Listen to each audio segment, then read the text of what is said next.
Dans cette vidéo, on va voir trois circuits classiques de l'amplificateur opérationnel. Ce sont des circuits dont l'amplificateur fonctionne en régime non linéaire. Mais avant de traiter ces circuits-là, on va commencer par une présentation qui constitue un rappel sur l'amplificateur. L'amplificateur possède deux entrées, E plus et E moins. L'entrée inverseuse c'est E moins et l'entrée non inverseuse c'est E plus. Et une sortie S. Lorsqu'on relie l'une des entrées à la sortie, on dit qu'on a un bouclage, soit un bouclage positif ou un bouclage négatif.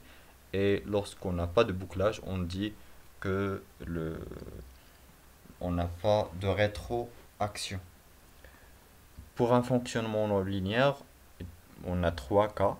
Le premier cas, c'est lorsqu'on a un amplificateur sans bouclage. Donc on a ici un circuit, si c'est plus ou moins. C'est le premier cas. Le deuxième cas, c'est lorsqu'on a un amplificateur en bouclage positif. Donc on peut avoir ici quelque chose, mais le plus est relié avec la sortie S. Et le troisième cas, c'est le cas qui pratiquement sort du cadre du programme, mais on peut l'étudier bien sûr. C'est lorsque l'entrée inverseuse et l'entrée non inverseuse, les deux sont reliés à la sortie. On a deux bouclages et dans le troisième cas, on traite la stabilité de notre circuit. Dans le premier schéma, on a un régime non linéaire. Dans le deuxième, on a aussi un régime non linéaire ou un régime saturé, alors que dans le troisième cas, on fait une étude pour déduire est-ce que le régime est linéaire ou non linéaire.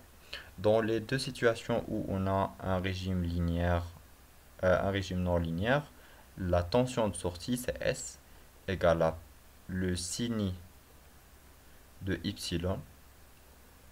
fois une tension de saturation Vz. Et pour le y, c'est cette tension-là. C'est la tension entre le plus et le moins. Et donc, epsilon, c'est E plus moins E moins.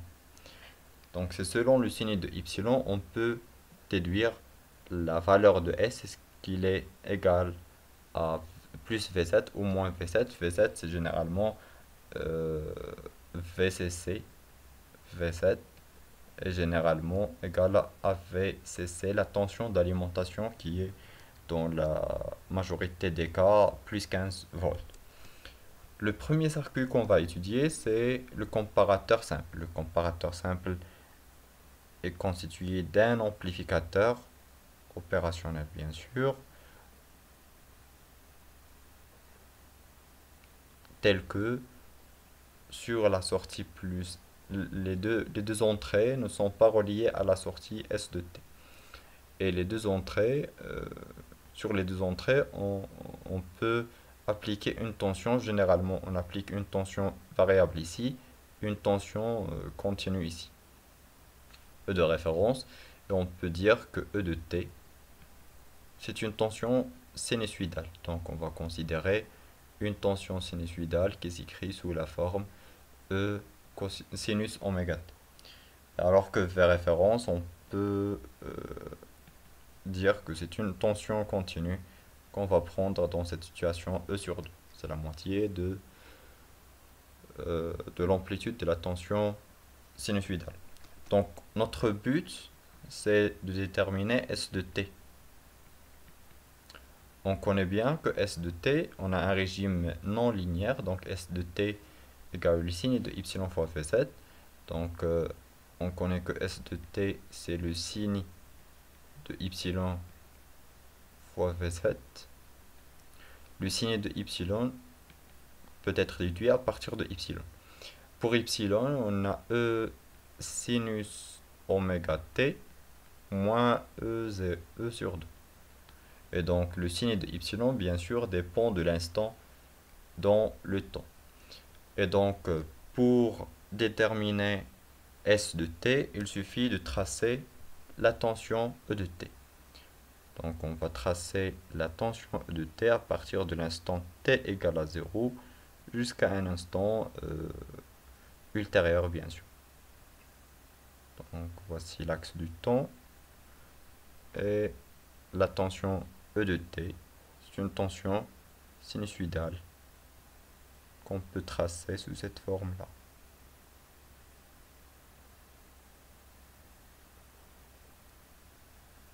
etc. Donc la tension rouge, c'est la tension E de t. Alors que la tension V référence, c'est une tension continue. Et donc voici V référence. Donc ici c'est VRF alors que le maximum ici c'est E. Maintenant on veut voir le signe de Y. Y c'est E de t moins E. Et donc on va faire l'étude sur des intervalles. Dans cet intervalle-là, V référence est supérieur à E. Et donc Y est négatif. Y est négatif. Donc on peut dire que V7, S égale à moins V7. Donc je peux écrire que ici on a moins V7, alors que là, pratiquement ici, on a plus V7. Donc dans le premier intervalle, c'est un intervalle qui se limite ici, on a une tension égale à moins V7. À ce point, Y égale à 0. Et donc on peut dire qu'on a un basculement. Un basculement correspond à un passage par Y égale à 0. À partir de ce point, donc dans cet intervalle-là, jusqu'à ici, E est supérieur à Y. E est supérieur à V référence. Donc E est supérieur à V référence, donc S est égal à plus V7. Jusqu'à ce point. Et on aura un autre basculement. Et on peut continuer le raisonnement jusqu'à l'autre point. Et donc on obtient une tension rectangulaire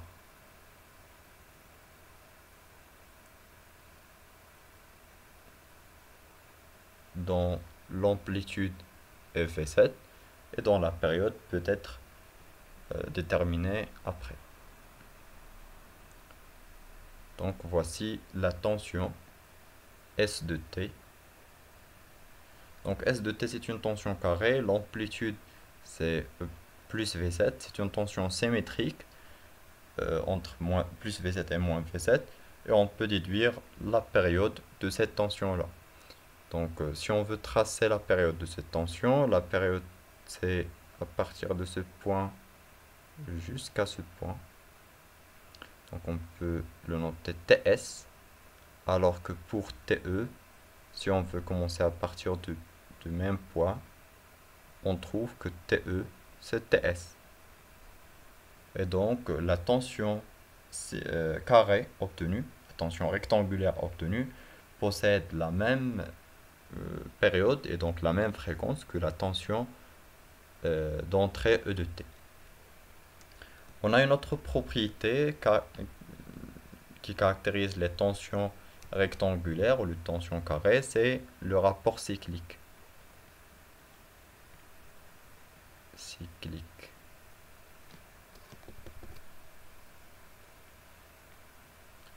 Le rapport cyclique, c'est alpha, c'est delta t sur t.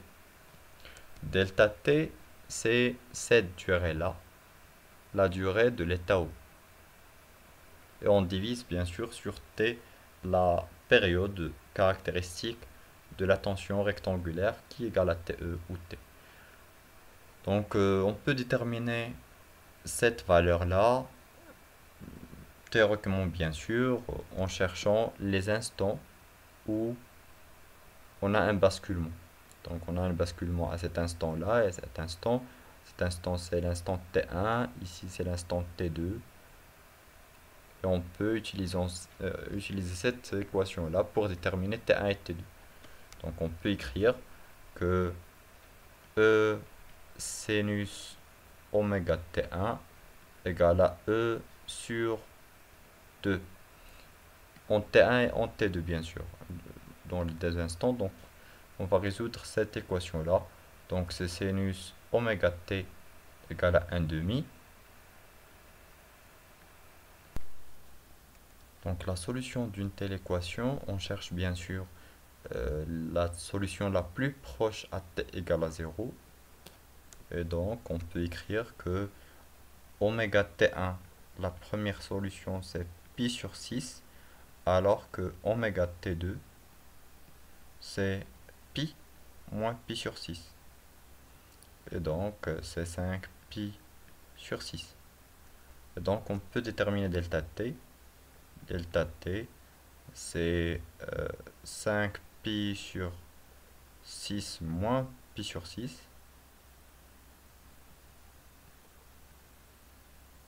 On peut multiplier bien sûr fois oméga. Et donc c'est 4 pi sur 6 et donc c'est 3 pi sur 2. Donc delta t c'est 3 pi sur 2 oméga. On peut remplacer oméga par 2 pi sur t. Et donc on aura 3 pi sur 4 pi fois t. Ce qui permet d'écrire que c'est 3 sur 4 t. Et donc si on remplace dans alpha, on obtient que alpha c'est 3 sur 4. Donc voici l'expression d'alpha. Donc le rapport cyclique est différent de n demi, ce qui est le cas ici.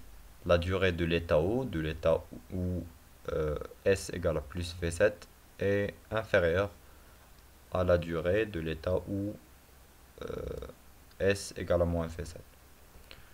Donc c'est le premier circuit, c'est le premier circuit qu'on étudie. Généralement on l'utilise pour des comparaisons simples, par exemple dans le déclenchement d'un système, lorsque la tension est supérieure à une tension de référence, on aura un déclenchement ici, car on a un basculement de moins V7 à plus V7, et donc on a une circulation du courant dans le sens qu'on veut.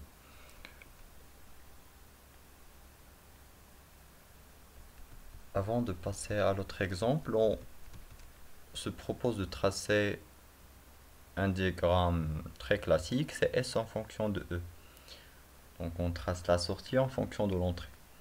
Pour l'amplitude de l'entrée, elle est entre E et moins E, alors que pour la sortie c'est entre plus V7 et moins V7.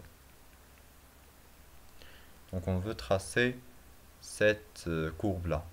Pour ce faire, on utilise le diagramme qu'on a ici, en commençant à partir de cet instant, donc à t égale à 0. On commence à partir de t égale à 0 et on regarde l'évolution de la sortie en fonction de l'entrée. Donc l'entrée commence à partir de 0 et augmente jusqu'à cette valeur-là, c'est E sur 2. Donc, et dans ce cas, la tension de sortie reste constante qui est égale à moins V7.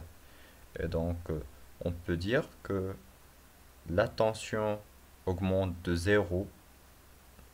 Donc, le premier point, le point où t égale à 0, c'est ce point-là, où on a E égale à 0 et S égale à moins V7.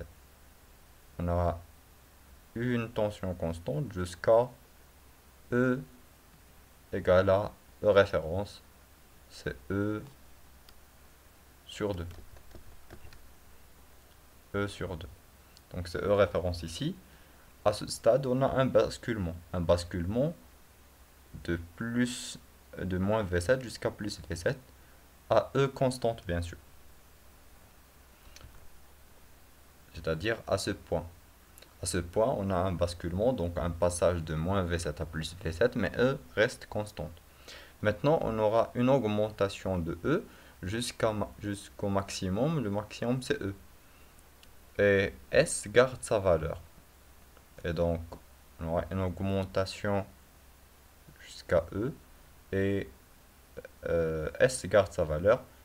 On aura donc une courbe similaire à cette courbe-là. Maintenant, on regarde la suite. Maintenant, E diminue à partir de E jusqu'à E sur 2 et S garde sa position. Donc, voici la diminution. L'instant où E est maximal, c'est cet instant-là. Et à partir de cet instant, E diminue jusqu'à E sur 2 et S reste égal à plus V7. Jusqu'à E sur 2, à E sur 2, on aura un basculement. Donc, un passage vers moins V7. Donc, le basculement, le deuxième basculement, c'est ce point-là. Ce point. À ce point, on aura un basculement. Donc, S passe à moins V7 et E continue de diminuer jusqu'à moins E. Donc, c'est la valeur minimale. Et donc, ici, on aura une courbe similaire à celle-là. Donc, voici la direction d'évolution et voici la suite. On répète la même courbe. Donc, on aura une augmentation ici de E, augmentation jusqu'à E sur 2. Donc, c'est la courbe qu'on obtient. Donc, les flèches sont très importantes et elles représentent l'évolution du temps. Évolution du temps. Donc, voici un diagramme très important dans les cas suivants, bien sûr, mais dans ce cas, c'est le plus simple. Il faut essayer de pratiquer sur ce cas-là pour trouver le diagramme correspondant aux autres circuits. Ici, toujours, on a V référence. Et donc, si on décale V référence, on aura un décalage de cet instant de basculement vers l'autre côté, par exemple. Pour l'exemple suivant, c'est l'exemple d'un comparateur à hystérésis. Pour un comparateur à hystérésis, on a un basculement, mais un basculement positif et non pas négatif.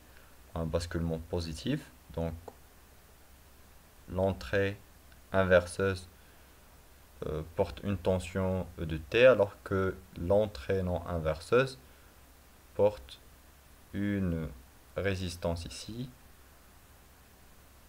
R1, une autre résistance ici, c'est R2, vers la masse.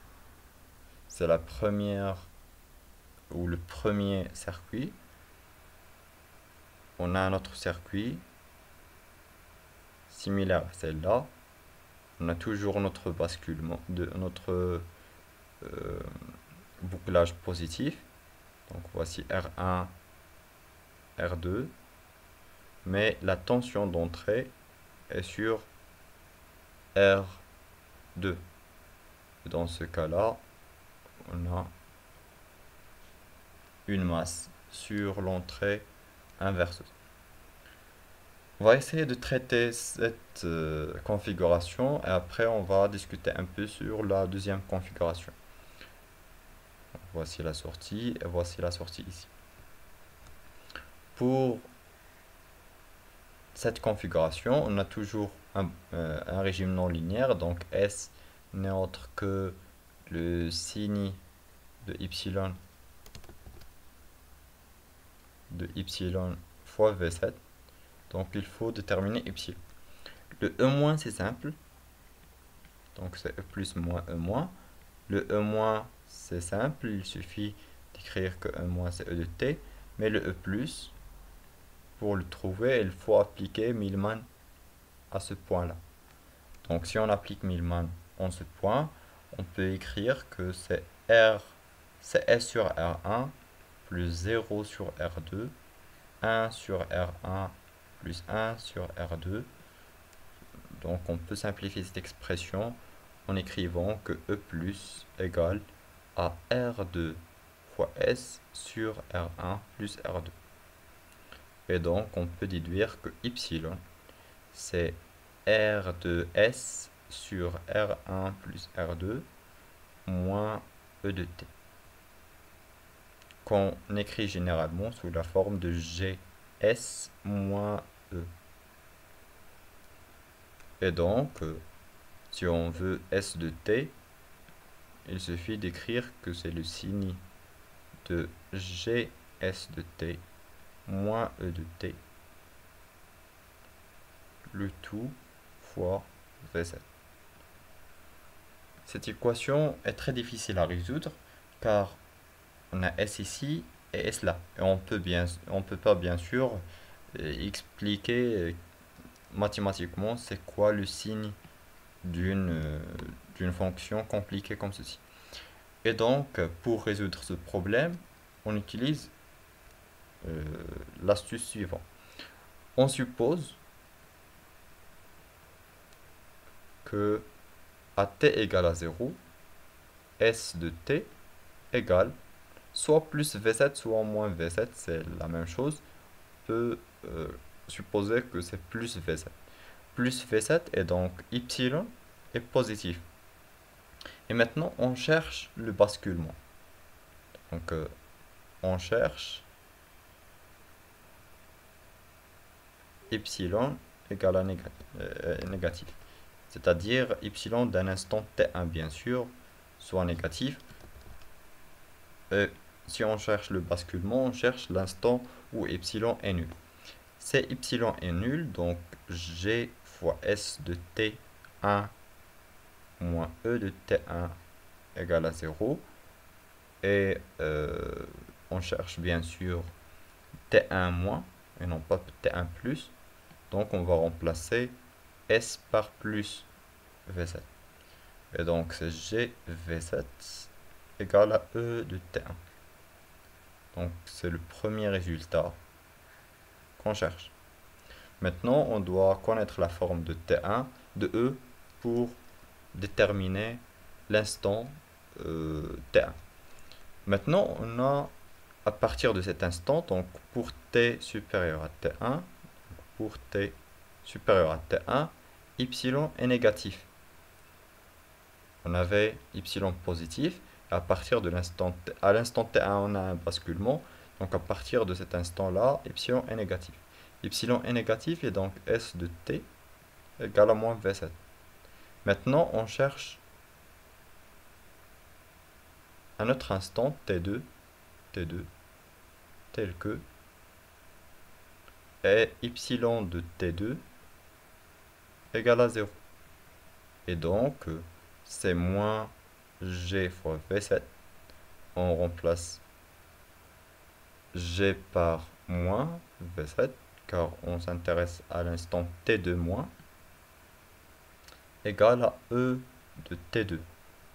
Et donc, voici l'équation qui donne le deuxième basculement.